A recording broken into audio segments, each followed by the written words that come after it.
ज्ञान, कर्म, उपासना, ये 3 वेद के कांड हैं। ज्ञान कांड, कर्म कांड, उपासना कांड। जितने भी साधन हैं वैदिक हैं, शास्त्रीय हैं और जीवों के कल्याण के लिए ही उनका वेदादि शास्त्रों में निरूपण किया गया। सभी कल्याणकारी साधन हैं।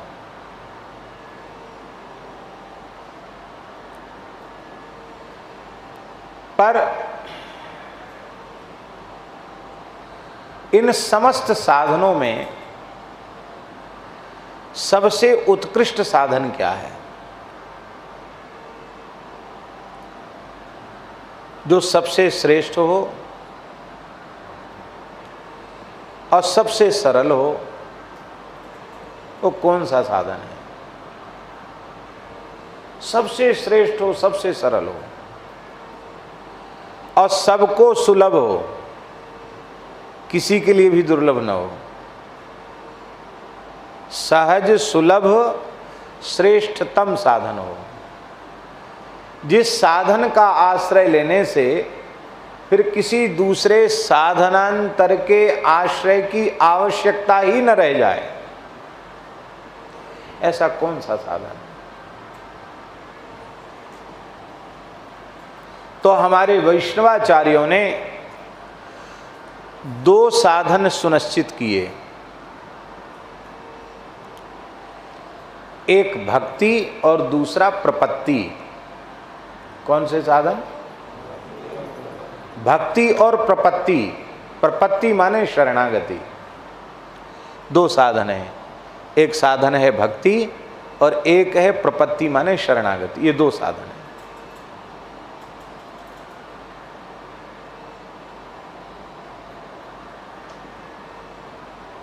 अब और एक और बात है कि आपको एक कोई निश्चय करके बताना चाहिए। आपने 2 बता दिए, एक भक्ति बता दी और एक प्रपत्ति बता दी।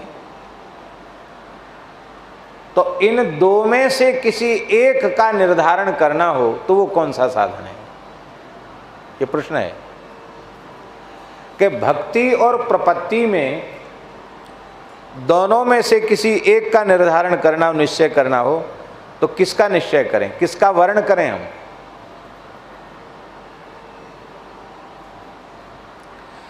तब भक्ति और प्रपत्ति दोनों का पृथक पृथक विचार करना पड़ेगा। भक्ति किसको कहते हैं और प्रपत्ति किसको कहते हैं? अत्यंत सरल सिद्धांत तो ये है, भक्ति का जो श्रेष्ठतम, उत्कृष्टतम, विशुद्धतम, सार सर्वस्वभूत जो स्वरूप है उसी का नाम है प्रपत्ति। ध्यान में आई बात? भक्ति रूपी साधन का जो सार सर्वस्व प्राण है, ऐसा समझिए, निचोड़ है, वो है शरणागति।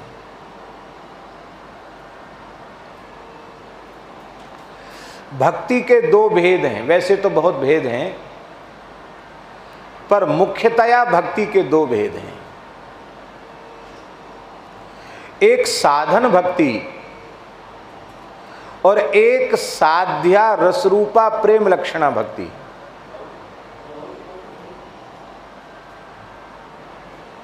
ये भक्ति के 2 भेद हैं। साधन भक्ति क्या है? तो बहुत सरल शब्दों में हम कहेंगे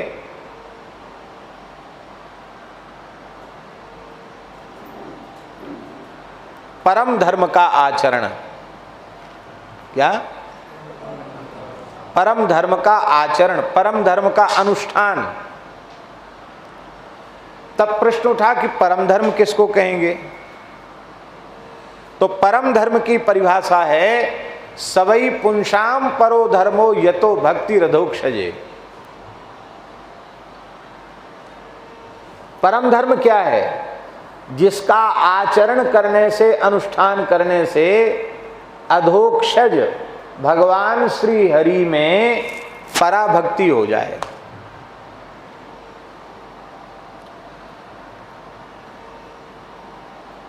सवै पुंसाम परो धर्मो यतो भक्ति रधोक्षजे, भगवान में भक्ति हो जाए। अब प्रश्न उठा कैसी भक्ति हो जाए? तो भक्ति के दो विशेषण हैं, अहैतुक्य प्रतिहता, अहेतुकी भक्ति हो जाए और अप्रतिहता भक्ति हो जाए। भक्ति में कोई हेतु न हो, हेतु माने कामना, भक्ति में कोई कामना होगी, हेतु होगा, तो जब तक हेतु की पूर्ति नहीं हुई है तब तक तो भक्ति बनेगी, और हेतु की पूर्ति होते ही भक्ति शिथिल हो जाएगी।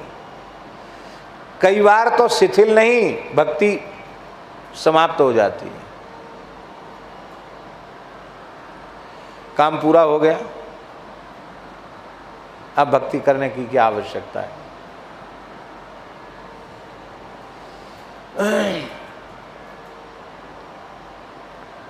अब तो पता नहीं क्या स्थिति है। पहले गांव में परीक्षा के समय छोटे छोटे बालक बालिका जो स्कूल में पढ़ने वाले हैं, वो शंकर जी को ढारते, देवी जी को जल चढ़ाते, हनुमान जी पर मंगलवार शनिवार प्रसाद चढ़ाते,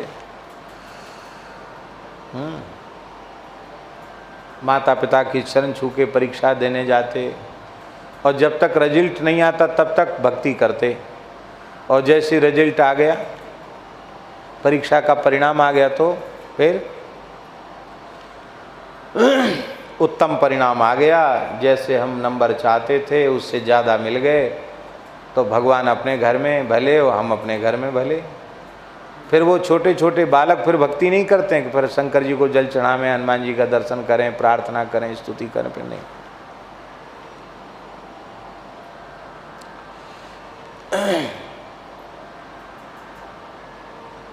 कामना युक्त जो भक्ति है वो दीर्घकाल तक चलती नहीं है। कामना की पूर्ति होती ही वो भक्ति शिथिल हो जाती, शिथिल नहीं, कई बार समाप्त भी हो जाती।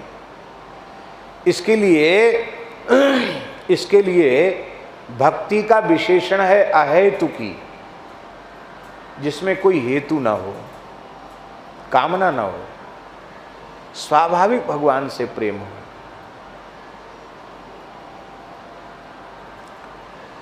दूसरा विशेषण है भक्ति का अप्रतिहता, भक्ति बाधित नहीं होनी चाहिए। अबाधित रूप से भक्ति का निरंतर आचरण बनना चाहिए, अबाधित रूप से। बहुत बार ऐसा होता है कि बहुत से लोग बड़े तीव्र वेग से भक्ति का आचरण आरंभ करते हैं। घंटों बैठ जाएंगे, कम खाएंगे, कम सोएंगे, बड़ा कठोर एकदम साधन में अपने आप को कस देते हैं।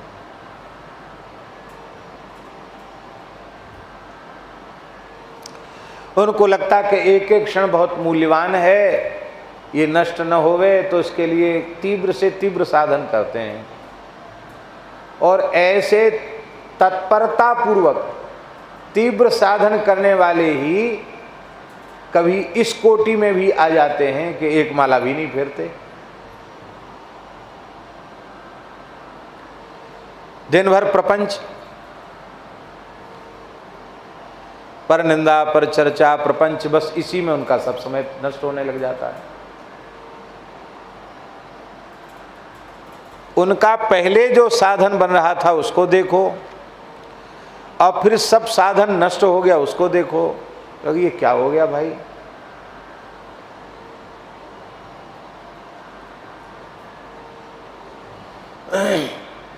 साधन भक्ति जो है वो प्रतिहत नहीं होनी चाहिए,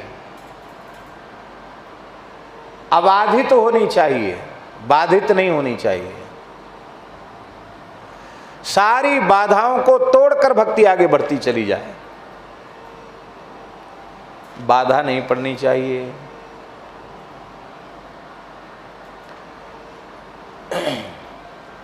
निष्काम भक्ति होगी तो ही अबाधित होगी, सकाम होगी तो बार बार बाधित हो जाएगी। हिमालय से गंगा जी चली हैं समुद्र तक, बीच में कितनी बाधाएं आई?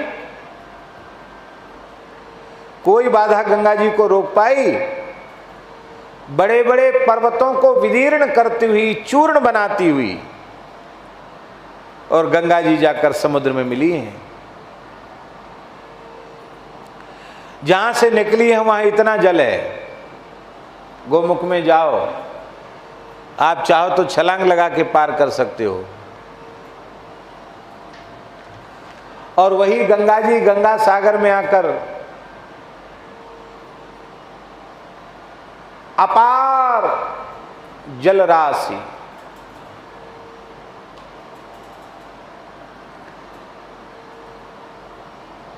ये समझना मुश्किल है इनमें गंगा जी कौन सी है, समुद्र कौन सा है। गंगा ही समुद्र बन जाती है।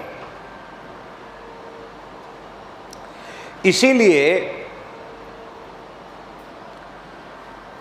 श्री वल्लभाचार्य जी महाराज ने सुबोधनी जी में गंगा जी के उद्धरण को ही अबाधिता भक्ति का लक्षण माना है। वे कहते हैं, बहुत सुंदर बात है, वे कहते हैं कि मद्गुण श्रुति मात्रेण, भागवत जी का श्लोक है, मद्गुण श्रुति मात्रेण मयि सर्व गुहाशये मनोगति रविच्छिन्ना यथा गंगाम वसुम बुधौ। तो यथा गंगाम वसुम बुधौ, तो वल्लभाचार्य जी कहते हैं कि गंगा जी का हिमालय से निकलकर समुद्र तक जाना यही अबाधिता भक्ति का स्वरूप है।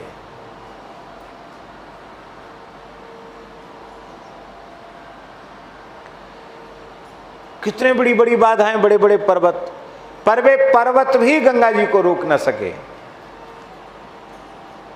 बड़े बड़े बांध लोगों ने बना दिए, फिर भी गंगा जी को रोक न सके।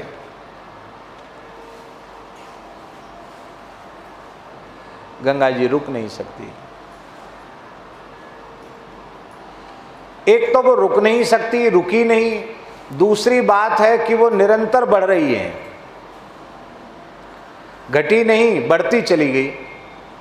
बढ़ते बढ़ते विराट हो गई, इतनी विराट हो गई कि यह निर्णय कर पाना कठिन हो गया कि इनमें गंगा जी कौन है और इनमें समुद्र कौन है। ये निर्णय कर पाना कठिन हो गया।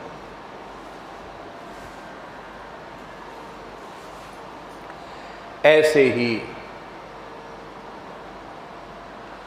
हमारी भक्ति आरंभ में कम हो, पर बढ़े तो इतनी बढ़े कि बढ़ते बढ़ते सारी बाधाओं को चकनाचूर करती हुई प्रेम के अगाध समुद्र जो भगवान श्री कृष्ण हैं, भगवान श्री हरि हैं, उनमें जाकर हमारी भक्ति रसधारा मिल जाए, और इस प्रकार से मिल जाए कि ये निर्णय कर पाना अत्यंत कठिन हो जाए कि इनमें समुद्र कौन है और गंगा कौन है।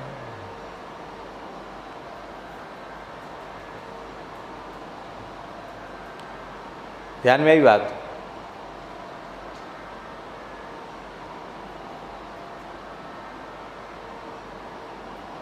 भक्त भगवान में भेद कर पाना कठिन हो जाता है, एक रूपता आ जाती है। हम लोग महाराष्ट्र स्थली चंद्र सरोवर में बैठे हैं, गोपी की प्रेम रसधारा ऐसी बढ़ी और बढ़कर के श्री कृष्ण रूपी समुद्र में मिली, रस सिंधु में मिली, तो मिलकर ऐसी एकीकृत हो गई कि गोपी यह नहीं कहती मैं गोपी हूं, गोपी कहती है कृष्णो हम पश्यत गतिम ललितामिति तन्मना। ऐसी तन्मयता गोपी को प्राप्त हो गई, वो कह रही कृष्णो हम, क्या कह रही है? कृष्णो हम, मैं कृष्ण हूं। अरे तू कब ते कृष्ण है गई? हम कैसे माने कि तू कृष्ण है? कहती पश्यत गतिम, हमारी गति देखो, हमारी चाल ढाल देखो, हमारी अवलोकन देखो, हमारी मंद मुस्कान देखो, हमारी त्रिभंग ललित अवस्था देखो, हमारे अधर पर बंसी देखो, हमारे मोर मुकुट को देखो।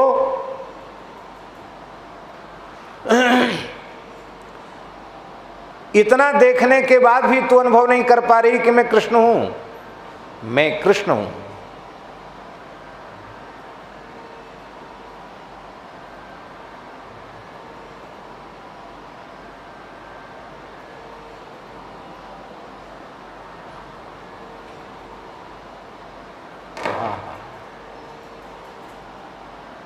संत भगवंत में जो अंतर नहीं रह जाता है, ये यही बात है।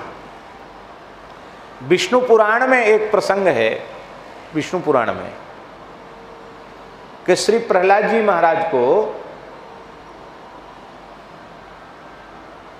विशाल पर्वत से दबा करके और बड़े बड़े पाशों से उनको बांध दिया गया।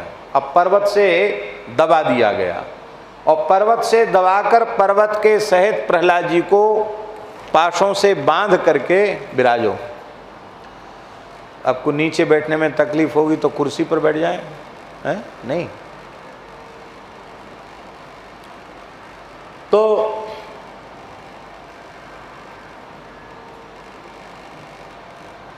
बांध करके प्रहलाद जी को समुद्र में पटक दिया, डुबा दिया।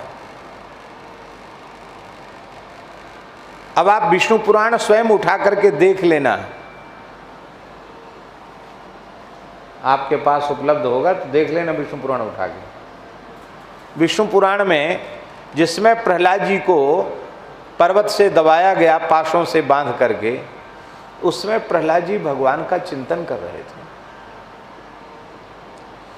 चिंतन करते करते करते करते ऐसा प्रगाढ़ चिंतन बन गया प्रहलाद जी का कि प्रहलाद जी यह भूल गए कि मैं दैत्य बालक प्रहलाद हूं, मैं हिरण्यकशिपु का पुत्र, कश्यप जी का पौत्र, ब्रह्मा जी का प्रपौत्र, मेरा नाम प्रहलाद है। ये सारी बातें प्रहलाद जी भूल गए।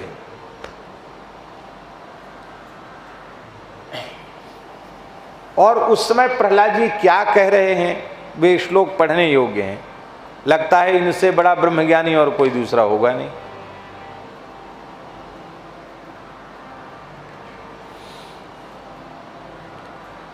प्रहलाद जी कहते हैं चेतना चेतनात्मक ये जो जगत है, इस सब का कारण मैं ही हूं। सूक्ष्म और स्थूल दोनों मैं ही हूं, मुझसे भिन्न कुछ नहीं है। सूर्य चंद्रादि सब मुझसे उत्पन्न होते हैं, मुझ में विलीन होते हैं। करोड़ों करोड़ों ब्रह्मांड मुझसे उत्पन्न हो रहे हैं, मुझ में विलीन हो रहे हैं। मैं सर्वगत सर्वरूप सर्वमय हूं। ऐसे विलक्षण विलक्षण भाव प्रहलाद जी दे रहे हैं। तो भगवान नारायण प्रकट हो गए, वहां लिखा है भगवान प्रकट हो गए। और जब प्रहलाद जी भगवत भावापन्न हो गए तो अब भगवान है, तो भगवान हिले, प्रहलाद हिले का मतलब भगवान हिले।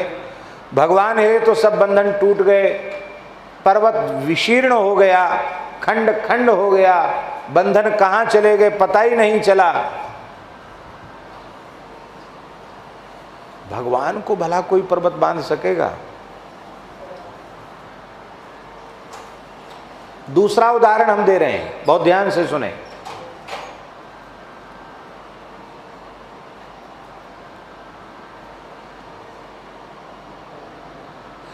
यदैक पादेन सपार्थिवार्भकः उत्तानपाद के कुमार ध्रुव, पुत्र ध्रुव, जब अपने दाहिने पैर के अंगूठे के बल पर खड़े होकर के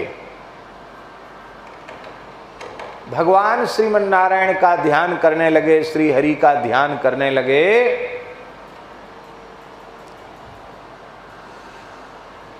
तो भागवत जी के चौथे स्कंध में स्पष्ट लिखा है कि जैसे कोई विशाल काय हाथी किसी नौका पर चढ़ जाए तो नौका पर चढ़ने से नौका हाथी के भार से एकदम लगता है झुक गई, लगता है पानी में डूब जाएगी।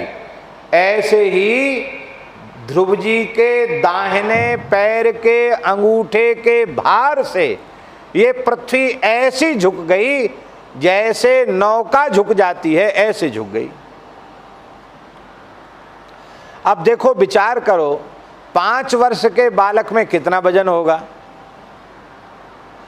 और केवल अंगूठे के बल पर खड़े हैं, और उनके अंगूठे के भार से निपीड़िता मही, ये धरती ऐसी निपीड़ित हो गई कि जैसे कोई हाथी नौका पर चढ़ गया हो, धरती झुक गई।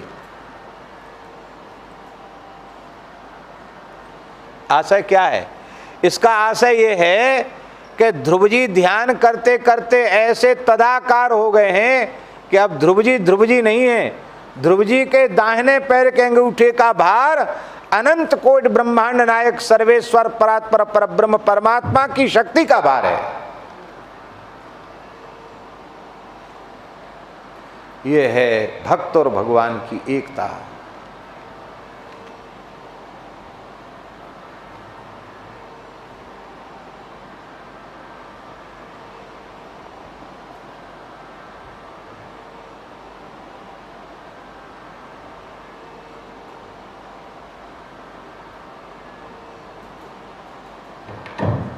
साधन भक्ति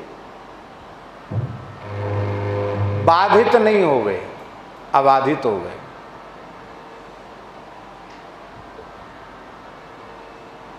हमारे साधन में साधन कहो या साधन भक्ति कहो, दो बात नहीं, एक ही बात है। साधन भक्ति में विक्षेप तभी उत्पन्न होता है जब जाने अनजाने हरि गुरु संत इनके प्रति हमारा अपराध बनता है। भजन में बाधा पड़ जाए, ध्यान में बाधा पड़ जाए, साधन में बाधा पड़ जाए, तो पक्का निश्चय कर लो कि कहीं न कहीं हमसे भारी अपराध बन रहा है। और फिर आत्मनिरीक्षण करो, उस अपराध को रहने मत दो, उस अपराध में जियो मत, उस अपराध को मिटा दो। अपराध के समाप्त होते ही और साधन पुनः निर्बाध गति से चलने लग जाएगा।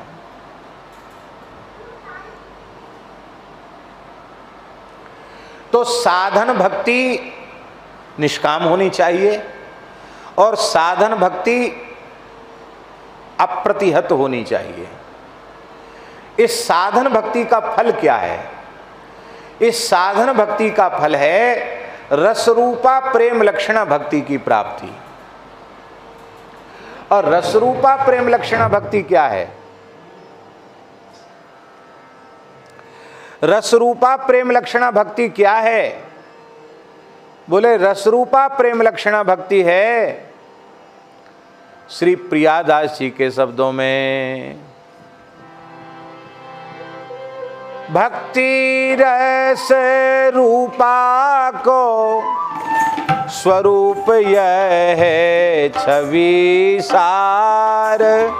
भक्ति रस रूपा को स्वरूप यह है छवि सार।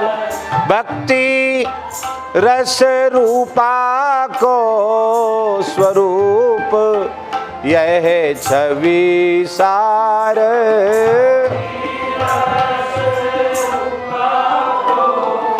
स्वरूप यह है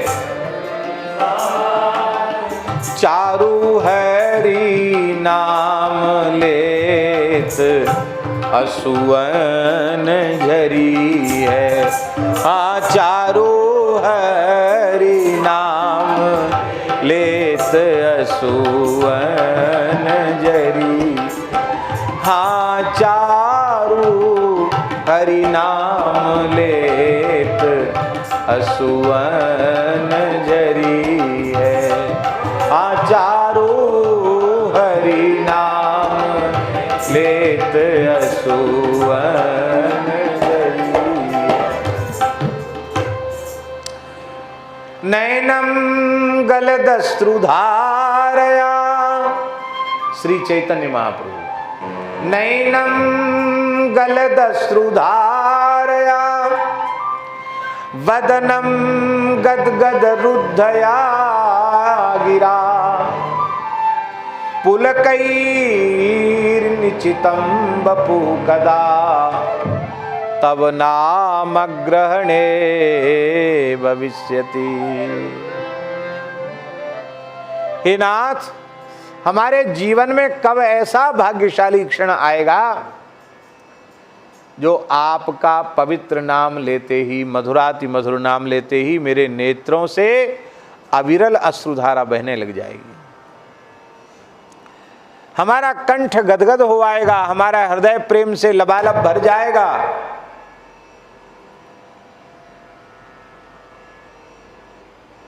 हमारा शरीर रोमांचित हो जाएगा। ऐसा मंगलमय क्षण हमारे जीवन में कब आएगा? यह है साधन भक्ति के अनुष्ठान का फल। इसी साधन भक्ति का निरूपण प्रहलाद जी ने नवधा भक्ति के रूप में किया है। श्रवणम कीर्तनम विष्णु स्मरणम पादसेवनम अर्चनम वंदनम दास्यम सख्यम आत्मनिवेदनम इति पुंसार्पिता विष्णु भक्तिश्चिन्न नवलक्षणा क्रियते भगवत्यद्धा तन्मन्ये धीतमुत्तमम्।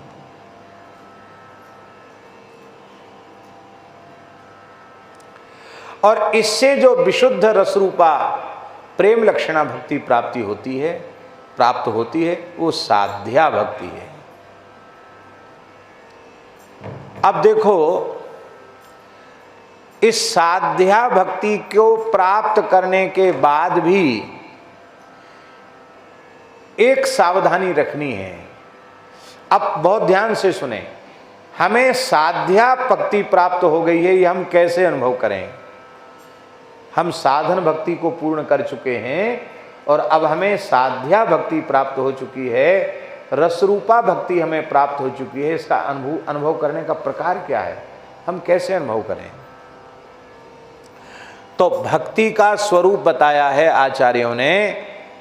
तैल धारावत अविच्छिन्न भाव से, अखंड भाव से भगवन नाम रूप गुण लीला की अखंड अक्षुण्ण स्मृति संतान रूप भक्ति है।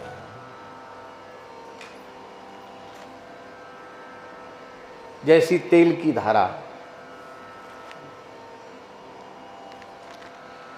कोल्हू का बैल चलता है और उसमें तेल की धारा लगती है, बहुत पतली धारा लगती तेल की, लेकिन आप देखो तो धारा चल रही है नहीं लगता, ऐसी लकीर सी, एक लाइन सी खिंची हुई दिखाई पड़ती है। बीच में वो धारा विच्छिन्न नहीं होती, टूटती नहीं है। ऐसी भगवान के नाम की, भगवान के स्वरूप की, भगवान की लीला की अखंड स्मृति बनी रहे। सोते जगते खाते पीते किसी भी अवस्था में भगवान की क्षणार्ध भी विस्मृति न हो, ये रस रूपा प्रेम लक्षण भक्ति का स्वरूप है। हम तो भगवान को भूले हुए ही हैं। भगवान के स्मरण काल में भी स्मरण नहीं बन रहा, विस्मरण हो रहा है।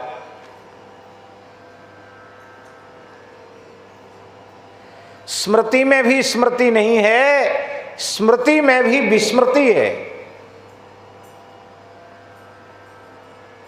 स्मरण कहां बन पा रहा है?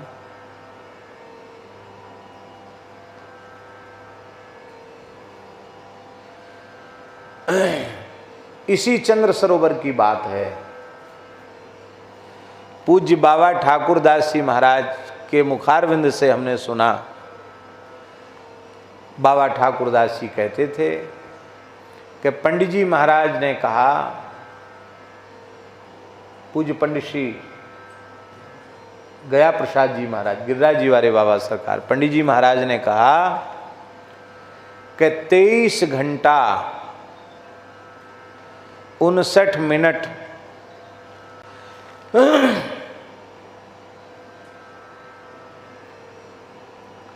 और 59 सेकंड भगवान की स्मृति बनाई है। अब वो एक कितना बचा, एक ही पॉइंट तो बचा, उतने में भी विस्मृति हो गई, उतनी देर के लिए भगवान को भूल गया, तो मैं उसे साधक नहीं स्वीकार करता।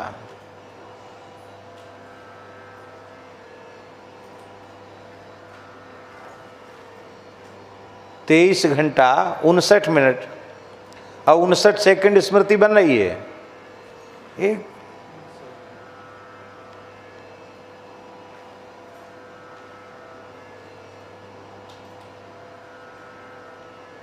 उतनी स्मृति,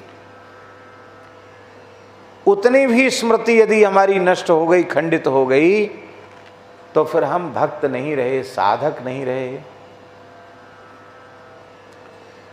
एक बात तो बाबा ठाकुरदास जी महाराज कहते थे कि ये पंडित जी महाराज कहते, दूसरा कहते थे कि साधक वही है जो सदा परतंत्रता का अनुभव करे। साधक स्वतंत्र नहीं होता और स्वतंत्र साधक नहीं होता। अब वहां दिमाग हमारा काम नहीं करता है कि 23 घंटा 59 मिनट साधन बने और एक क्षण के लिए साधन छूट गया, तो भक्ति नहीं है। ये कैसे संभव होगा? ये तब संभव होगा जब सर्वगत सर्वरूप सर्वमय परमात्मा की सर्वत्र अनुभूति हमें होने लग जाएगी, तो ये संभव हो जाएगा। प्रहलाद जी के लिए लिखा है कि चलते हुए, फिरते हुए, बोलते हुए, सूंघते हुए, देखते हुए, खाते हुए, पीते हुए, सोते हुए भी और नानुसंधत्त एतानि गोविंद परिरंभता, वे सब कुछ क्रियाएं करते हुए दिखाई पड़ते हैं, लेकिन उन क्रियाओं का अनुसंधान प्रहलाद जी को नहीं रहता। उनको लगता है कि श्री गोविंद ने अपनी चंदन चर्चित आजानुलंबित भुजाओं में भरकर हमको अपने हृदय से लगा रखा है। 24 घंटे भगवान ने हमको अपने हृदय से लगा रखा है, ये प्रहलाद जी को अनुभूति होती है।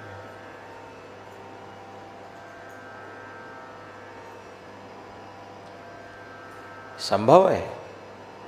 संभव न होता तो महापुरुष कहते ही क्यों?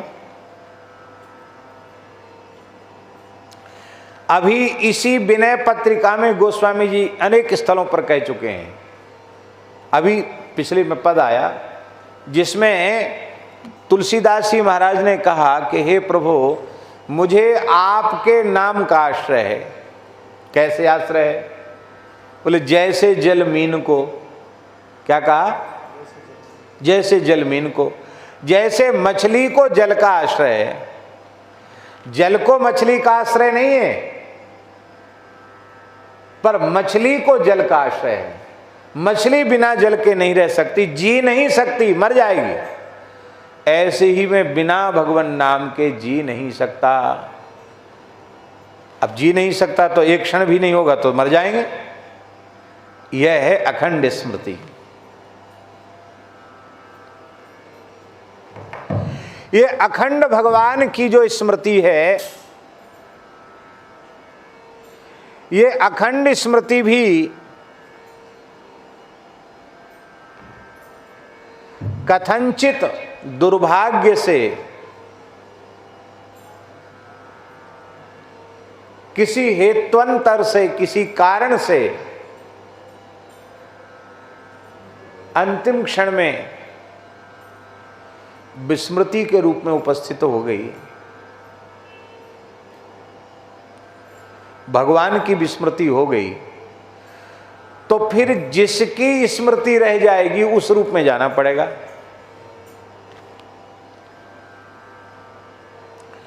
जहां भक्ति की महिमा है वहां एक भक्ति की विशेषता है कि भक्ति में अंतिम क्षण तक भगवान की स्मृति अनिवार्य है।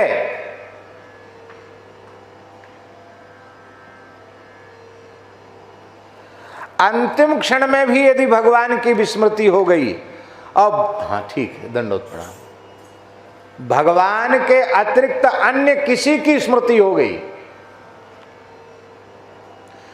तो जिसकी स्मृति बनी है वहां जाना पड़ेगा। फिर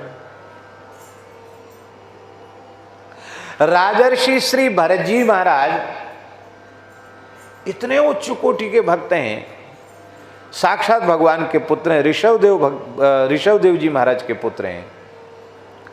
और भगवान भरत जी पर इतने प्रसन्न हैं ऋषभदेव भगवान कि अपने 99 पुत्रों को बोल रहे हैं, और 99 पुत्र नहीं, सारी प्रजा को बोल रहे हैं, अक्लिष्ट बुद्धिया भरतम भजध्वम। अक्लिष्ट बुद्धि से तुम भरत जी का भजन करो, भरत जी का आश्रय लो। मेरे अपने बड़े भाई भरत जी के पद चिन्हों पर चलो, उनका अनुसरण करो, तुम सबका मानव देह धारण करना सफल हो जाएगा।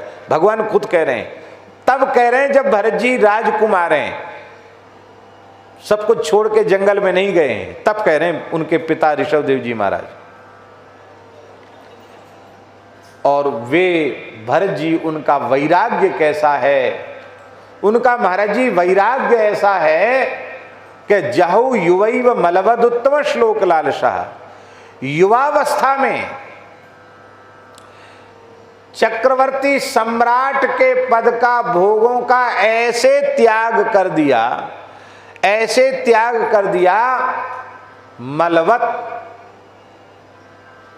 जैसे व्यक्ति मल का त्याग कर देता है। कैसे किया त्याग? बोले उत्तम श्लोक लालसा। भगवान को प्राप्त करने की ऐसी व्याकुलता थी, उस व्याकुलता में संसार के भोगों को, राज्य को ऐसे छोड़ दिया जैसे मल का त्याग किया जाता है। और सब कुछ त्याग करके राजर्षि भरत जी पुलहाश्रम में चले गए। गंडकी नदी जहां से प्रवाहित होती है, शालिग्रामी गंगा जहां बहती हैं, वहां पुलहाश्रम में चले गए।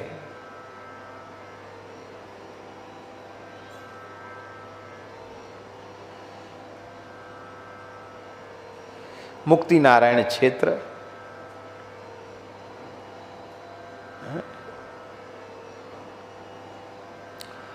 असंख्यों शालिग्राम स्वरूपों को जो अपने गर्भ में धारण करती हैं, ऐसी गंडकी शालिग्रामी गंगा उनके तट पर रहने लग गए। सुंदर सुंदर शालिग्राम स्वरूपों को अपनी पर्णकुटी में रखते, उनकी सेवा करते। तो महाराज जी ऐसी स्थिति प्राप्त हो गई भरत जी को कि वे प्रेम में ऐसे बेसुध हो जाते कि अभी अमनिया पूजन की सामग्री रखी है, चंदन फूल तुलसी आदि, और उनको लगता है तो सब भगवान को निवेदित हो गया, धारण कर लेते। कभी ऐसे प्रेम विभोर हो जाते कि दिन भर उनको स्नान कराने में ही लगे रहते, चंदन लगाने में ही लगे रहते।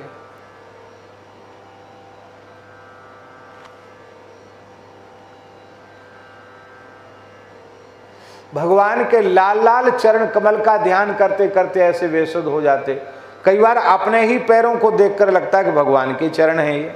ऐसी स्थिति हो गई, जिसको कहते प्रेम वैचित्री की दशा। कृताम भगवत सपर्याम न सस्मार, भगवान की पूजा करके भी भूल जाते कि हमने भगवान की पूजा की है। यह भी भूल गए कि मैं राजर्षि भरत हूं। ऐसी दशा उनको प्राप्त होगी। देखो कितनी ऊंची अवस्था, सामान्य अवस्था नहीं है ये, परम प्रेम की अवस्था प्राप्त हो गई उनको।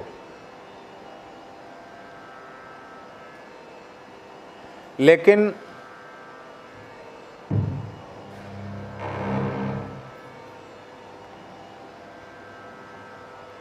कब किस जीव का दुर्भाग्य जग जाएगा कोई ठिकाना नहीं है। गंडकी नदी में खड़े खड़े जप कर रहे थे, नाभि पर्यंत जल में खड़े थे। एक गर्भिणी मृगी ने जल पीने के लिए प्रयास किया, घुटने टेक करके मुंह डुबा करके जल पी ही रही थी, पीने ही वाली थी या पी ही रही थी। उसी समय सिंह ने गर्जना की, तो सिंह की गर्जना सुन करके वह भयभीत हुई और भयभीत होकर के छलांग लगाई, उसने कूदी। तो अत्यंत वेग से प्राण रक्षा के लिए छलांग लगाने के कारण उसके गर्भ में जो शिशु था मृग, वो गर्भ से बाहर आ गया जोर लगाने से, और वो तो स्वयं उधर जाके गिरी और मर गई। अब उसका छोटा सा नवजात बच्चा वो पानी में बहने लग गया। महात्माओं में दया होती, दया होनी ही चाहिए, प्राणी मात्र पर दया करना चाहिए।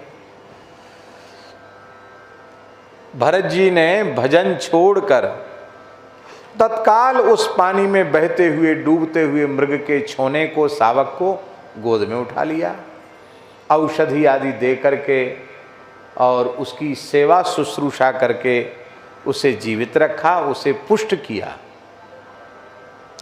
अब जब वो बड़ा होने लग गया तो उसमें उनका प्रेम हो गया। यहां से विस्मृति का क्रम शुरू हो गया और होते होते ऐसी स्थिति बन गई कि जब उनकी मृत्यु का क्षण निकट में आया तब उनकी स्मृति में भगवान नहीं रह गए। तब उस क्षण में उनकी स्मृति में वो मृग ही रह गया।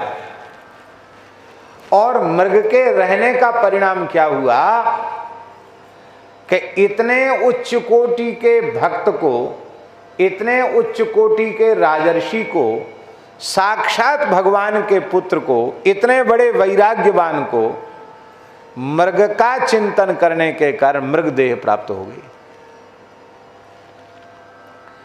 कहाँ तो है मुक्ति नारायण नेपाल में पुल्हाश्रम, और कहाँ चित्रकूट के पास कालिंजर पहाड़ है।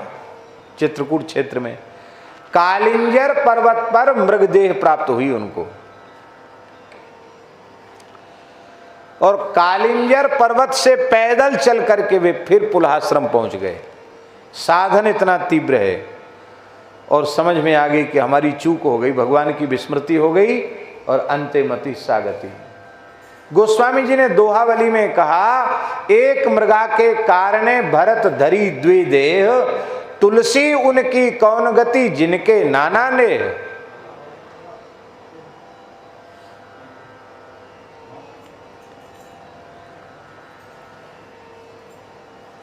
तीसरा जन्म फिर जड़ भरत जी के रूप में हुआ, कथा आप सब जानते ही हैं। मृग के कल्याण का चिंतन किया था तो मृग को कल्याण की प्राप्ति का अधिकारी मानव शरीर मिला। आपने मृग का चिंतन किया था इसलिए आपको मृग बनना पड़ा। मृग ने आपका चिंतन किया, राजा का चिंतन किया, इसलिए वो सिंध सोबेर देश का राजा बना। पहले भी कंधे पर ढोया और इस बार भी पालकी में ढोया। पर महात्मा जिसके पीछे पड़ जाते हैं उसका कल्याण करके छोड़ते हैं। तू कहाँ कहाँ जाएगा, छोड़ेंगे तो नहीं हम। हमारे महाराज जी कहते हैं, हमारे महाराज जी कहते थे कि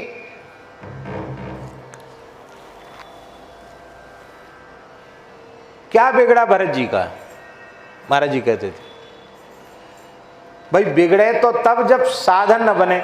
मृग शरीर में भी भजन बन रहा है, जड़ भरत के रूप में भी भजन बन रहा है, और रघुगण का उद्धार हो रहा है। और रघुगण के जड़ भरत जी के संवाद के रूप में न जाने कितने जीवों का उद्धार हो रहा आज भी। पर इस घटना को इस अंश में देखना चाहिए कि सारे जीवन भगवान की भक्ति की गई, किंतु अंतिम क्षण में यदि भगवान की विस्मृति हो गई तो वो बाधित हो गई भक्ति। इसलिए अहै तुक्य प्रतिहता, अप्रतिहता, अबाधिता भक्ति होनी चाहिए। बाधा पहुंच गई, बाधा पहुंच गई तो अंतराय आ गया, विघ्न उपस्थित हो गया।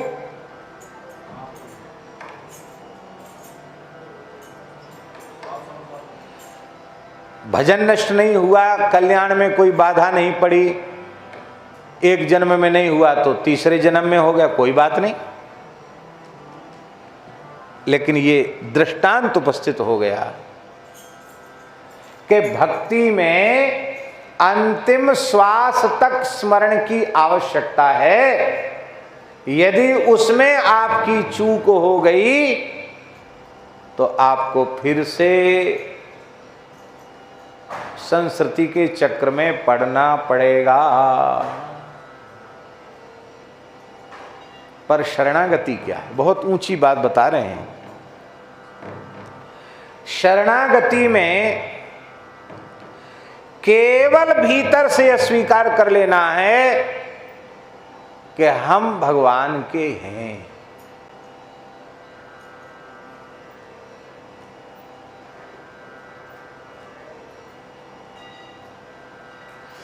अपना तन मन प्राण सर्वतो भावेन भगवान को अर्पित कर देना है।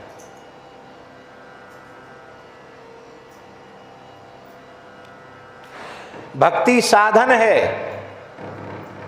भक्ति साधन है और भगवान साध्य हैं।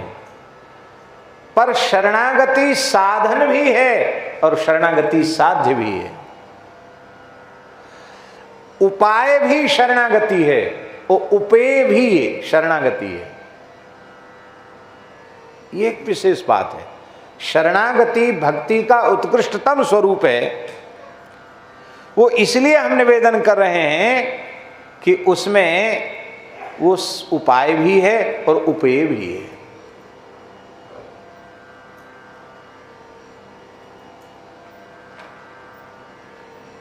ऐसी अद्भुत महिमा भक्ति की है, ऐसी अद्भुत महिमा शरणागति की है। वहां अंतिम क्षण तक स्मृति की भी जरूरत नहीं है। अब भगवान जाने, आत्म कल्याण की भी इच्छा की आवश्यकता नहीं है। भगवान जाने, हम जिसके हैं वो जाने, हम क्या जाने।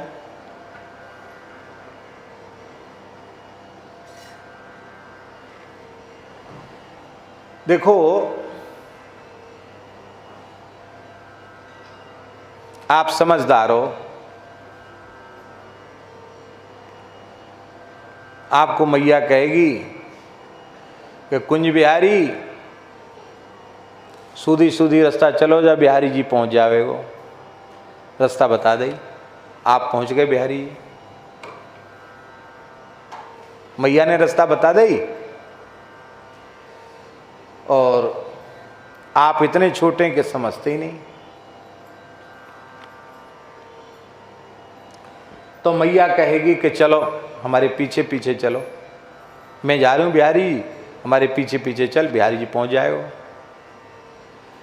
पर आप इतने छोटे हैं कि आप मैया के साथ चल ही नहीं सकते, छूट जाएंगे, इधर उधर गिर पड़ जाएंगे। तो मैया हाथ पकड़ के चलती है। और मान लो बालक ऐसा हो जाए कि वो हाथ पकड़ के भी चलने लायक ना हो, उंगली पकड़ के भी चलने लायक ना हो, तो फिर बालक नहीं चलता है। चलती कौन है? मैया। और गोद में लेके पहुंच जाती है ठाकुर जी के पास, बिहारी जी के पास पहुंच जाती है। कारण क्या है? बहुत ध्यान से सुने, बड़ी बारीक बात है। छोटा बालक जैसे जो जितना अधिक आश्रित है उसको उतना कम साधन करना पड़ रहा है। पूरी तरह आश्रित है छोटा सा शिशु मां के, तो उसको जाना न जाना, चलना फिरना उसकी कोई बात, जहां मैया जाएगी वहां वो अपने आप चला जाएगा।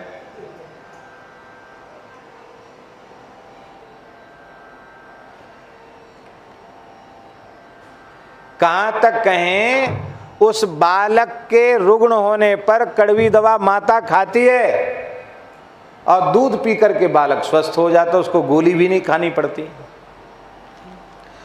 तो जैसे एक छोटा शिशु, स्तनंधय शिशु अपनी मां के आश्रित हो जाता है, ऐसे हम भगवदाश्रित हो जाएं, ऐसे हम हरिगुरु संतों के आश्रित हो जाएं पूरी तरह भीतर से। इसको कहते हैं प्रपत्ति। इसको क्या कहते हैं? इसको कहते हैं शरणागति। ऐसी शरणागति होने के बाद फिर भगवान की विस्मृति होती नहीं, क्योंकि साधन में अपना बल है और शरणागति में अपना बल नहीं है। हनुमान जी ने कहा, इसको माइक को जो है ना ऐसे ही रहने दो, कोई आवश्यकता नहीं है, सब लोग सुन ही रहे हैं, इसमें रिकॉर्ड हो रही ना, ठीक, जरूरत नहीं भैया माइक की।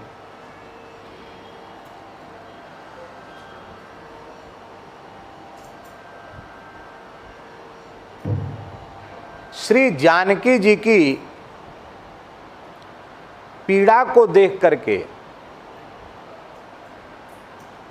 श्री हनुमान जी को बहुत करुणा जगी, बहुत व्याकुल हो गए हनुमान जी। और वाल्मीकि रामायण के सुंदरकांड में हनुमान जी ने कहा, पृष्ठ मारोह में देवी, हे देवी आप हमारी पीठ पर बैठ जाओ।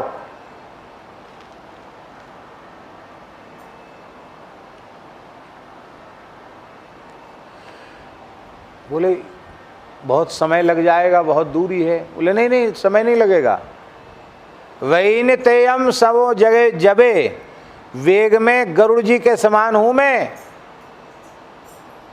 पलक झपकते ही राम जी के चरणों में पहुंचा दूंगा, बैठ जाओ पीठ पर। जानकी जी बोली कि मैं पीठ पर कैसे बैठूं, आप उड़ोगे, हवा का बहुत तेज वेग होगा, उस पवन के वेग से ही मेरे प्राण पखेरु उड़ जाएंगे, मैं तो जीवित ही नहीं रह पाऊंगी। इतनी तेज हवा, इतनी तेजी से उड़ेंगे, मैं कैसे सहन कर पाऊंगी। दूसरे राक्षस जब तुमको मुझे ले जाते हुए देखेंगे तो वो लड़ने आ जाएंगे, तुम्हारा रास्ता रोकेंगे और तुम उड़ रहे होगे। किसी राक्षस का अस्त्र मेरे ऊपर लग गया तो मैं घायल होकर के समुद्र में गिर जाऊंगी, तो यादसामन्नम उत्तमम, जलचरों का भोज्य बन जाऊंगी। और कथनचित मैं समुद्र को देखकर डर गई और तुम्हारी पीठ से खिसक के नीचे आ गई तो भी तो तुम्हारा उद्यम व्यर्थ हो जाएगा। अनेक कारण बताई जानकी जी ने, हनुमान जी ने सब कारणों को काट दिया। बोले आप कहती कूट योद्धा ही राक्षसा, तो राक्षसों से हमको डरने की जरूरत नहीं है। आप कहो भी जैसे चुटकी में मसल दें पूरी लंका को हम। हनुमान जी बोले राक्षसों से आप क्यों डर रही हो। रही ले जाने की बात तो हम इतनी सावधानी से ले जाएंगे, तुमको गिरने नहीं देंगे, संभाल के रखेंगे।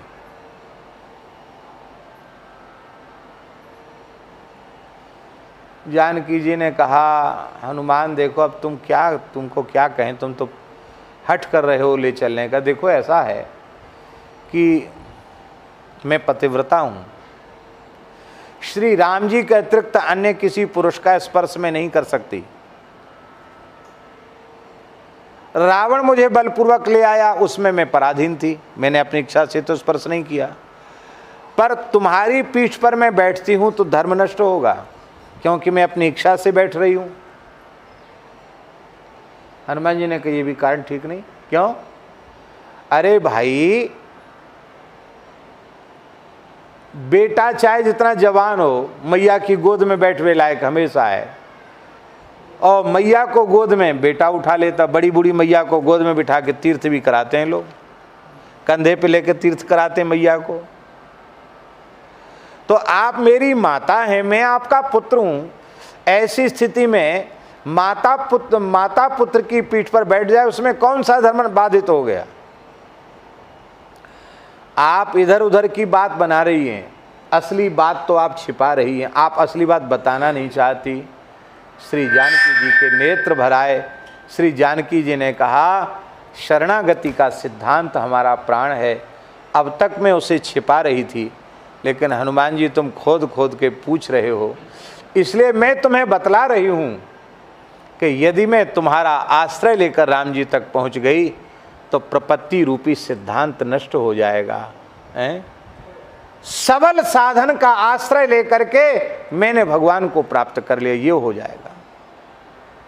आप सबल साधन है, सबल साधन का आश्रय लेकर के मैंने भगवान को प्राप्त किया, ये हो जाएगा। और मैं केवल भगवान का भरोसा करके, भगवान का आश्रय लेकर के यहां पड़ी हूं। नाम पाहरू दिवस निस, ध्यान तुम्हार कपाट, लोचन निज पद जंत्रित, जाहि प्राण के ही बाट। मैं यहां पड़े पड़े निरंतर राम नाम का स्मरण कर रही हूं। मैं वहां नहीं जाऊंगी। माम नये यदि का कुत्साह तत्तस्य सदृशम भवेत, वाल्मीकि रामायण की पंक्ति है। राम जी स्वयं आकर मुझे ले जाएंगे तो वह राम जी के योग्य होगा, उसमें राम जी का नाम होगा। हम अपना नाम नहीं चाहते, हम तो राम जी का ही नाम हो यही चाहते हैं। राम जी के योग्य यही होगा को आकर के हमको यहां से लेके जाएं। समझ में अंतर आ गया? भक्ति में जीव को चलकर भगवान के पास पहुंचना है और शरणागति में भगवान को चलकर जीव के पास आना है। हम चलकर जाएंगे तो हमारे मार्ग में बहुत सी बाधाएं उत्पन्न होंगी, पर भगवान चलकर आएंगे तो उनको कौन रोकने वाला है?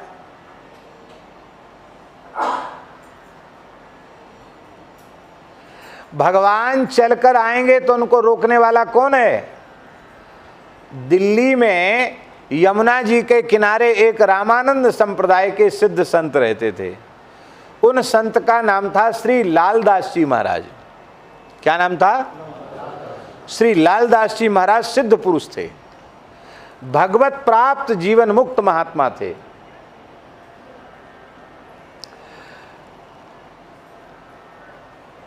शाहजहां का बड़ा बेटा दारा सिकोह, जो बड़ा आध्यात्मिक व्यक्ति था, उसकी संतों में बड़ी श्रद्धा थी दारा सिकोह की। उसी दारा सिकोह को मरवा करके अपने बाप को जेल में डाल करके औरंगजेब जबरदस्ती गद्दी पर बैठा था। तो दारा सिकोह उस समय बादशाह था, उसको तो मरवाया था उसने। दारा सिकोह को ही अपना युवराज बनाया था शाहजहां ने। तो दारा सिकोह एक बार अपनी बेगम के साथ लालदास जी के बारे में चर्चा कर रहा था।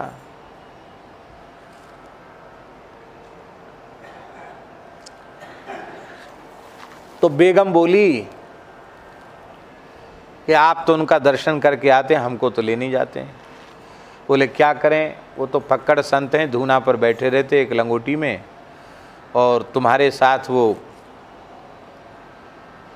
शहंशाही मर्यादा है, पर्दे की मर्यादा है, वो संभव नहीं है।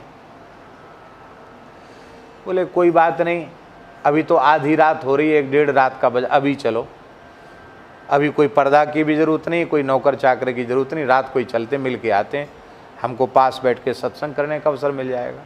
अरे बोले रात को ऐसे कैसे? नहीं नहीं, केवल हम और आप 2 ही लोग चलेंगे, तीसरा कोई नहीं होगा। बेगम पीछे पड़ गई, और जब पीछे पड़ गई तो दारा सिकोह को रात्रि को 1-1:30 बजे महल से बाहर निकलना पड़ा।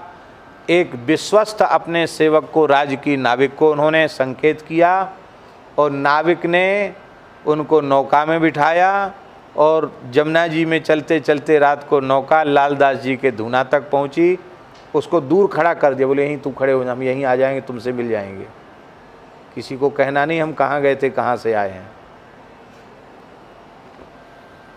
आधी रात के समय 2-2:30 बज रहा होगा, दारा शिकोह बेगम के साथ पहुंच गया लालदास जी के पास। वहाँ कोई भीड़ भाड़ थोड़ी थे, अकेले संत बैठे थे धूना पर। तो या निशा सर्वभूतानाम तस्याम जागृत सही, वो तो भजन कर रहे थे। प्रणाम किया, अरे बिना सूचना के, बिना लाव लश्कर के सेवकों के तुम अर्धरात्रि में बेगम साहिबा को लेके कैसे आए? अब कारण तो बताना पड़ेगा कि नहीं, हम क्यों आए, किस लिए आए। तो उस दारा शिकोह ने कारण क्या बताया? उसने कारण बताया कि हमको एक जिज्ञासा थी मन में, और उस जिज्ञासा, वो जिज्ञासा इतनी तीव्र थी, इतनी प्रबल थी कि उसका समाधान हुए बिना मैं सो नहीं सकता था। इसलिए मैंने कहा नींद तो है ही नहीं, चलूँ मैं आपके पास समाधान लेके आऊँ, दिन में पता नहीं किस काम में व्यस्त हो जाऊँ। संत लालदास जी बड़े खुश हुए, चलो कोई जिज्ञासा लेके आए हो, सत्संग की ही बात होगी, तो कहो क्या बात है। तो उसने हाथ जोड़कर कहा कि साहिब कैसे मिलते हैं? क्या पूछा? साहिब माने परमात्मा भगवान, साहिब कैसे मिलते हैं? तो यह सुनकर के लालदास जी हंसे और उन्होंने कहा जैसे तुम आकर हमसे मिले ऐसे मिलते हैं, चले जाओ वापस। मैं यदि चाहता कि अर्धरात्रि को दारा शिकोह से मिल के आऊं, हमारा बड़ा भगत है, बड़ा प्रेमी है, तो एक तो यहां से वहां तक जाने में कुत्ते ही हमको काट लेते बीच में। साधु के हैं दुश्मन चार, कांटा कुत्ता बामन नार। हाँ, पुरानी कहावत है, कुत्ते काट लेते, परेशान हो जाते। और मान लो वहाँ पहुँच भी जाते तो आपके महल में कोई भी चौकीदार, पुलिस वाला, कर्मचारी, सिपाही हमको भीतर नहीं, हम चाहे जितना परिचय पत्र देते हमको भीतर नहीं घुसने देते। ये कोई समय? टाइम से आइए, परमिशन लीजिए, टाइम लीजिए महाराज से मिलने का। हम चाह कर भी आपसे इस समय नहीं मिल सकते थे, पर आपने चाह लिया तो आप आ गए, आपके लिए कोई बाधा नहीं। ऐसे ही जीव भगवान की प्राप्ति करना चाहे तो उसमें खूब बाधा है, पर भगवान जीव के पास चलकर पहुंचना चाहे तो उनके लिए कोई बाधा नहीं है। तुम यहां तक चलकर, मैं तुम्हारे पास चलकर जाऊं और तुम्हें प्राप्त करूं, दारा शिकोह इसको भक्ति कहते हैं, और तुम चलकर मेरे पास आए इसको शरणागति कहते हैं। जीव चलकर भगवान तक पहुंचे ये भक्ति है, और भगवान चलकर जीव तक आवे ये शरणागति है।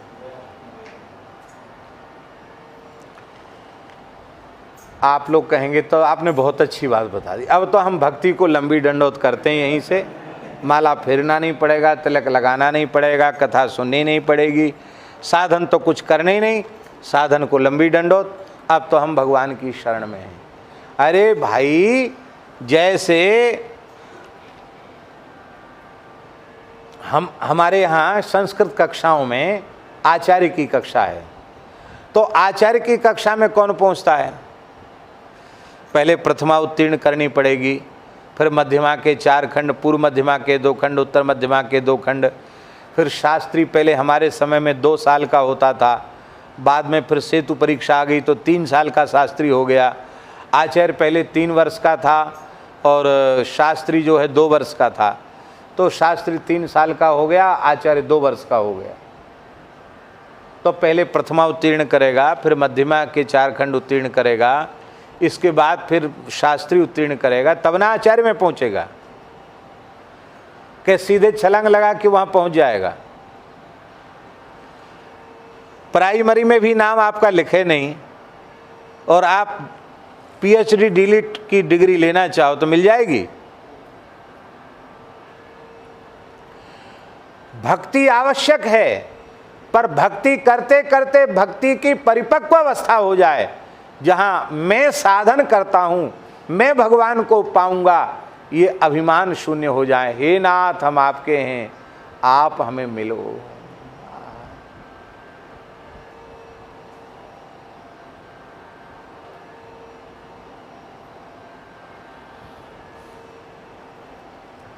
हम तो केवल आपके आश्रित हैं, आपको छोड़ करके दूसरा कोई आश्रय हमारा नहीं है।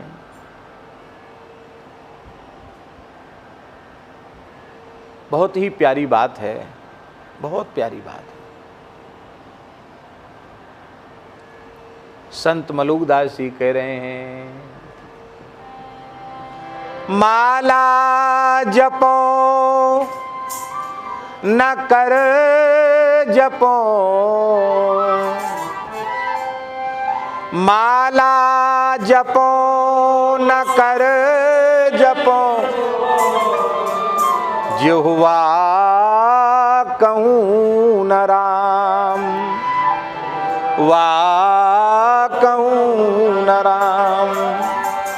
मेरा सुमिरन हरि करें, मैं पाया विश्राम। मेरा सुमिरन हरि करें, मैं पाया विश्राम। मेरा सुमिरन हरि करें, मैं पाया विश्राम। मेरा सुमिरन हरि करें, मैं पाया विश्राम। अभी वेणु विनोद कुंज में जो गीत गोविंद की चर्चा हुई, बहुत डर डर कर चर्चा की गई। वहाँ क्या है, ठाकुर जी श्री जी के पास नहीं जा पा रहे हैं। वो कहते हैं कि राधा रानी को यहाँ ले आओ, और राधा रानी भी ठाकुर जी के पास नहीं पहुँच पा रही हैं। वो कहती है, रमय मयास लाओ सखी है केसी मथन मुदारम, रमय मयास मदन मनोरथ भावितया सविकारम। केसी मथन को यहाँ ले आओ, मेरे साथ रमण कराओ, क्योंकि मैं अब विरह में इतनी शिथिल हो गई हूँ, मैं वहाँ तक नहीं जा सकती।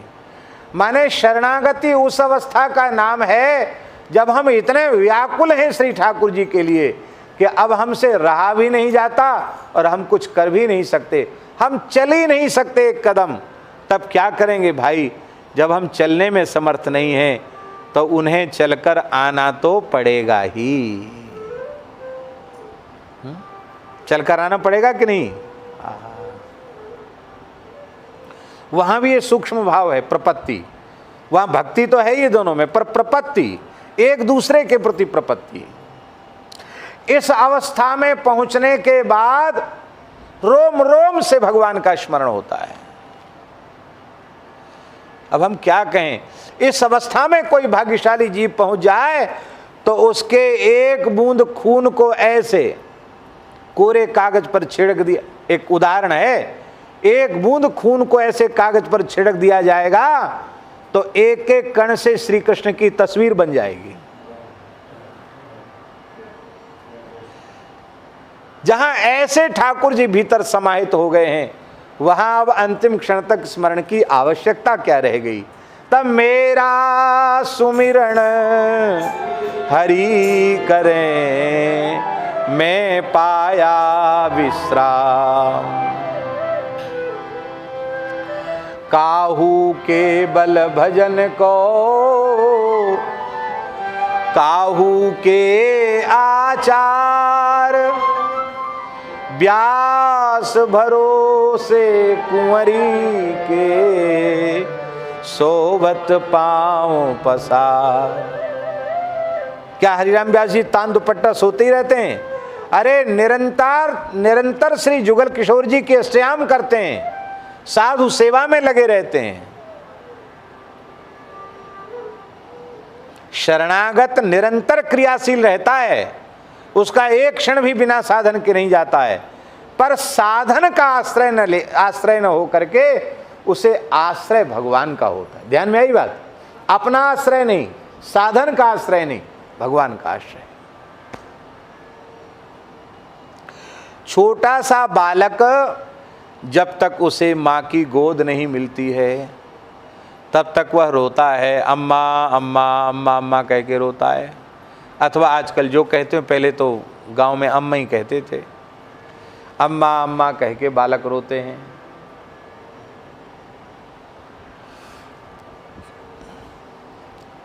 अब मैया को बहुत काम है, कहा करे बेचारी, और भी घर को काम धंधो देखना मैया है, तो मैया उसको खिलौना दे देती है कि इनसे थोड़ा सा अटक जाए, ये थोड़ा खिलौनों में बैठ जाए।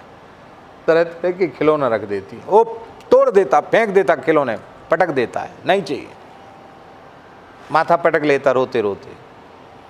मैया सोचती चलो खिलौनों में मन नहीं, थोड़ी मिठाई खा ले, तो बढ़िया लड्डू, मिठाई, मठरी, बिस्कुट, जो भी बालक को प्रिय हो, टॉफ़ी, वो सब रख देती मैया।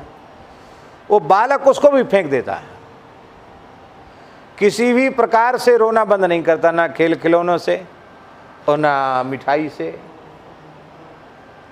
तो मैया क्या करती है,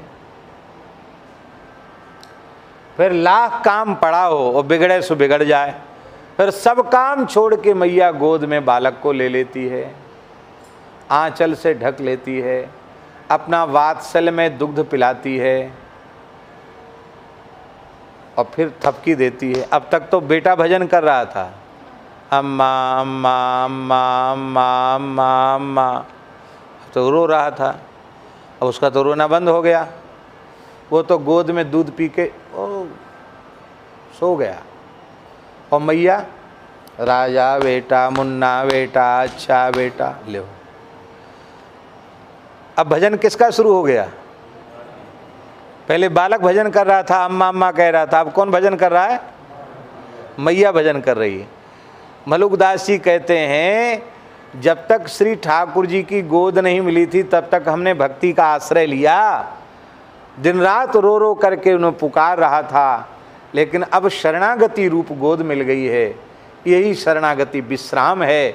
सुखी मीन जह नीर अगाधा, जिम हरि शरण न एक बाधा।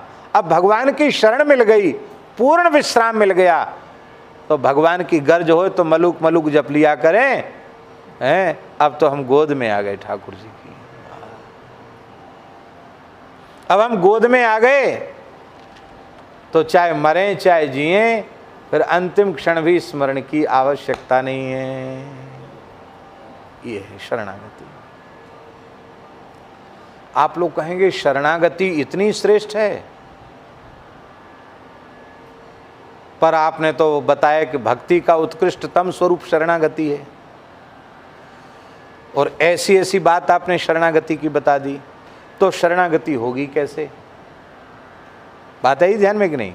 और शरणागति कैसे होगी? यही तो एक विशेष बात है।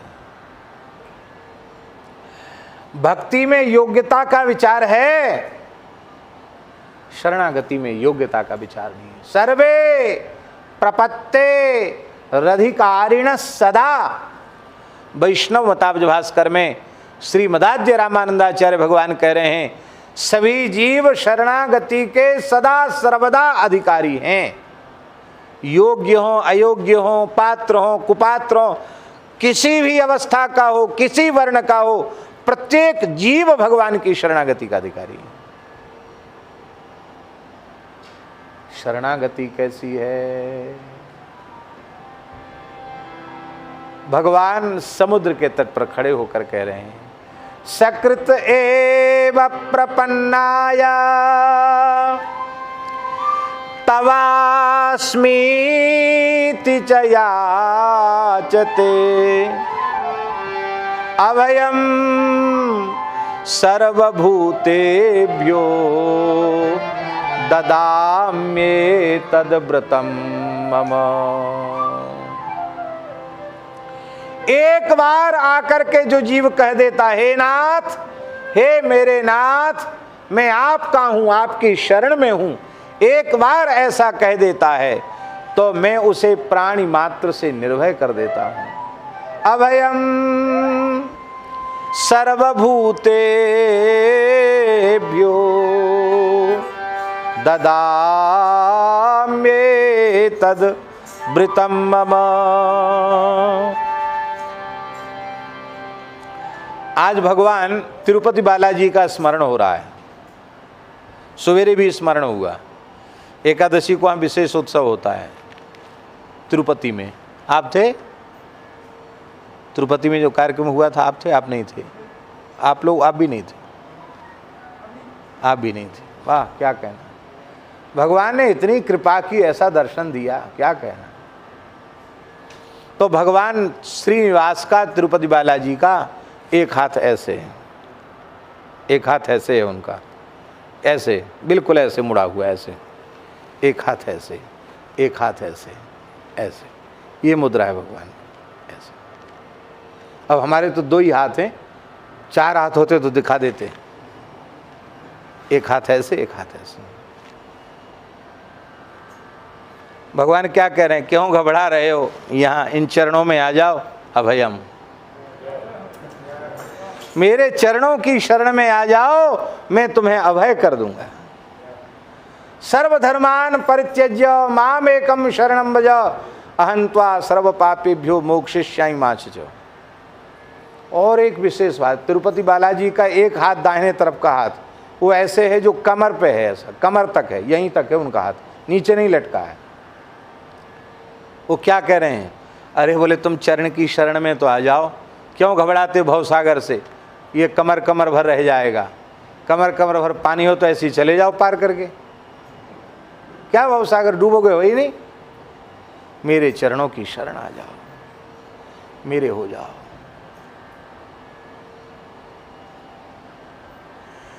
केवल वाणी से एक बार कह दे, सकृत एक बार कह दे मैं आपका हूं।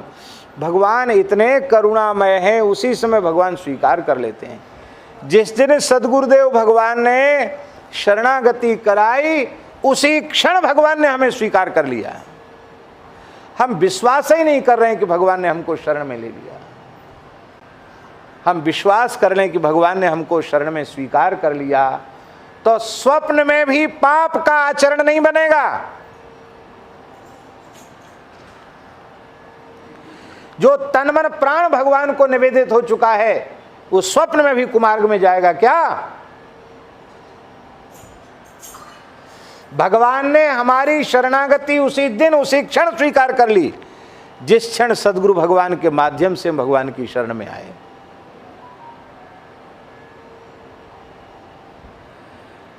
पर दुख की बात है, हमने स्वीकार नहीं कर पाया कि हम भगवान के हैं। हमने स्वीकार नहीं कर पाया हम भगवान के हैं। यही कमी है, अपनी ओर से कमी है। तो इसी शरणागति के भाव को सुदृढ़ करने के लिए जीवन भर नाम जप है, जीवन भर हरिगुरु संतों की सेवा है, गौ सेवा है, साधु सेवा है, धाम वास है, गिरिराज जी की परिक्रमा है। ये सारे साधन इसीलिए हैं कि हमारे हृदय में शरणागति का भाव पुष्ट हो जाए। और शरणागति का भाव पुष्ट होने पर, ये शरणागति का भाव क्या है?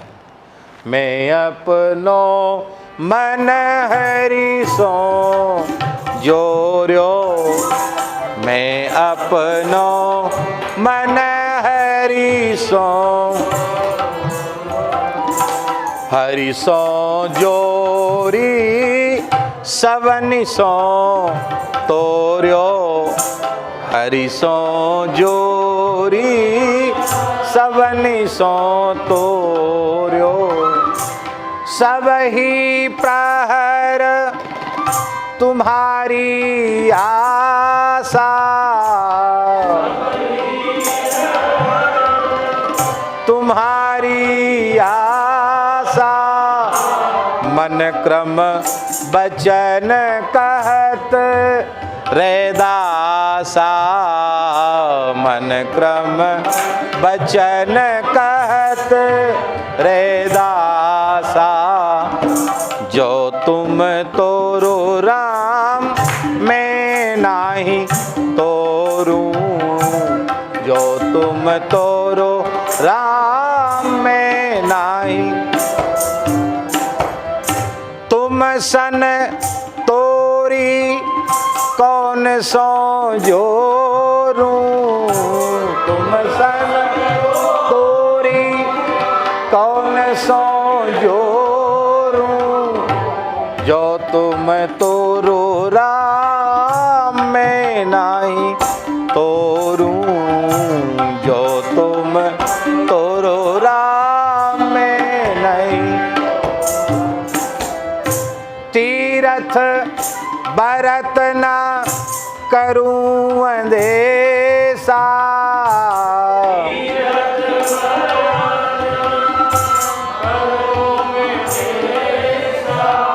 कह रैदासी तीर्थ यात्रा नहीं किए, पूरे भारतवर्ष के तीर्थों की यात्रा श्री रामानंदाचार्य भगवान के साथ की। एकादशी आदि व्रत निष्ठा पूर्वक करते हैं, लेकिन कहते साधन कर रहे हैं पर आश्रय आपका है। तीरथ भरत ना करूं अंदेसा, भरत ना करूं, केवल चरण कमल को भरोसा, केवल चरण कमल को भरोसा। जो तुम तोरो राम मैं नहीं तोरूं, जो तुम तोरो राम मैं। तुम सन तोरी कौन सो जोरू, तुम सन तो।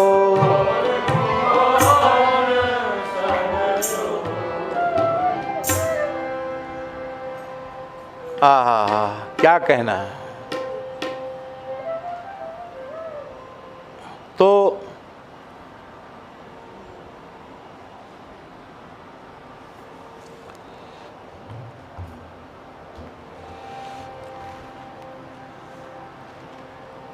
जैसे गीत गोविंद में प्रेमाधिक्य के कारण वो चलकर जाने में समर्थ नहीं है, ऐसे अब हम वहाँ पहुँचने में समर्थ। हे प्रियतम तुम ही आ जाओ, तुम खुद आ जाओ, मैं अब नहीं चल सकता, मैं तो केवल बस पड़े पड़े रोता रहूँगा, आपको पुकारता रहूँगा। जैसे बालक मैया की गोद में चढ़ने के लिए रोता रहता है, पुकारता रहता है, इतना ही मैं कर सकता हूँ, इतना करूँगा और मैं कुछ नहीं कर सकता। कन्हैया तेरे दर्शन बिन नहीं मुझसे रहा जाता, कन्हैया तेरे दर्शन बिन नहीं मुझसे रहा जाता। विरह का है बड़ा सागर नहीं हमसे तरा जाता, विरह का है बड़ा वाह हमसे तरा। कन्हैया तू दयालु है, मेरे ऊपर दया कर दे।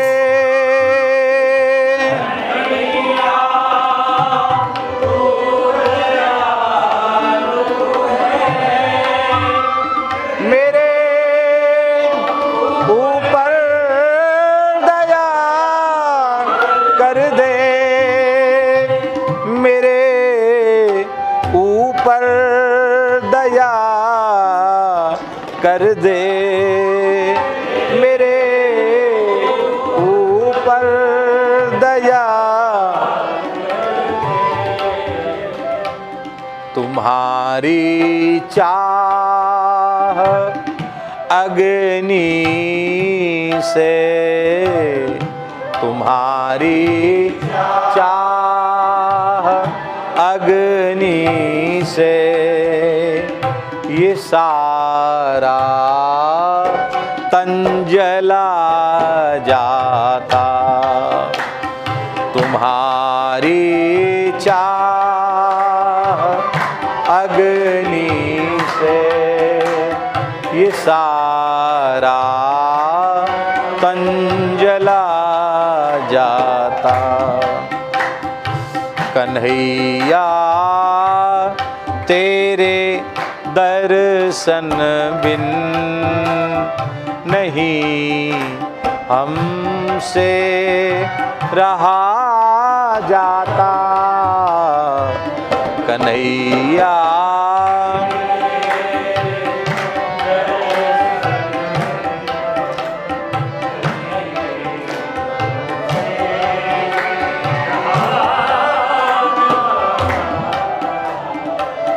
तुम्हारे प्रेम ने मोहन हमें पागल बनाया है।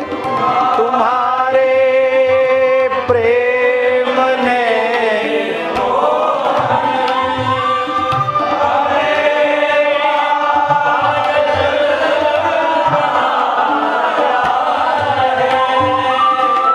मुझे पागल बनाया है, मुझे पागल बनाया।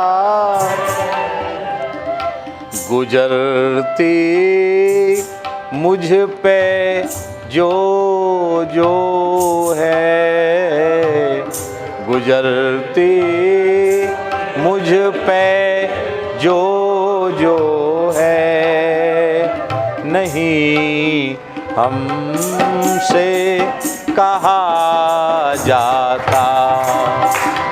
गुजरती जो जो मुझ पर है, नहीं हमसे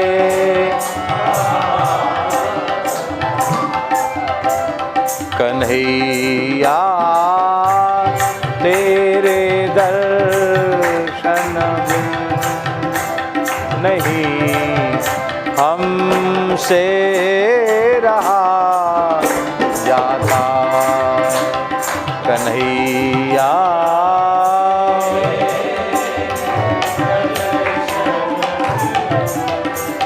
नहीं हमसे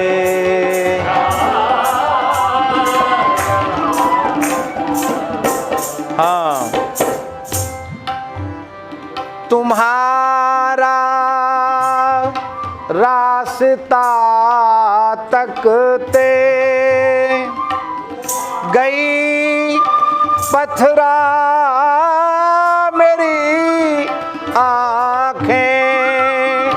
तुम्हारा रास्ता तकते गई पथरा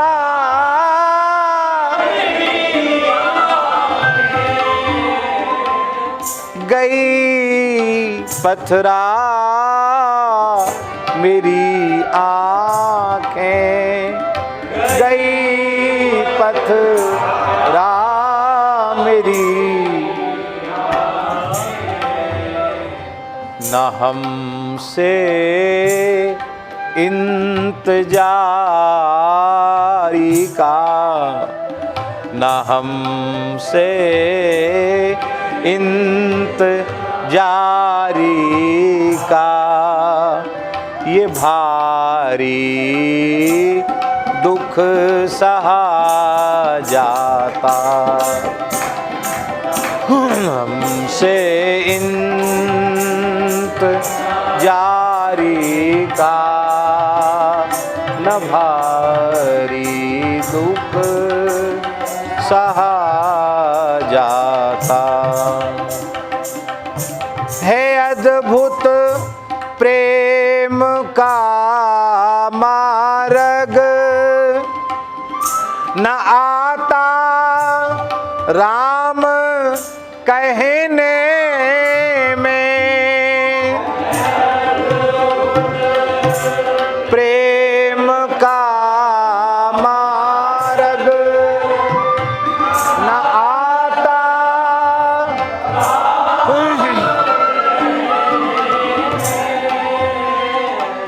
न मरते हमसे बनता है, न मरते हमसे बनता है।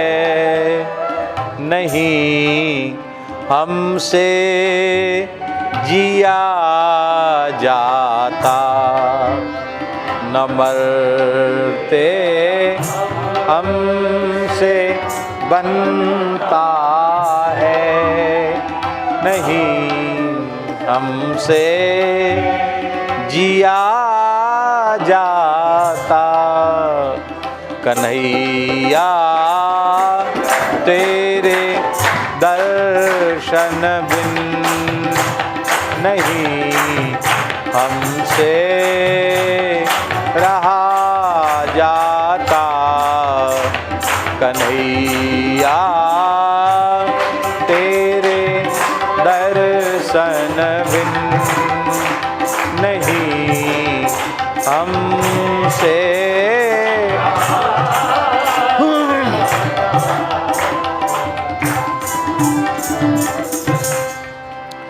प्रपन्नों में दो भेद हैं, एक द्रप्तप प्रपन्न, एक आर्तप।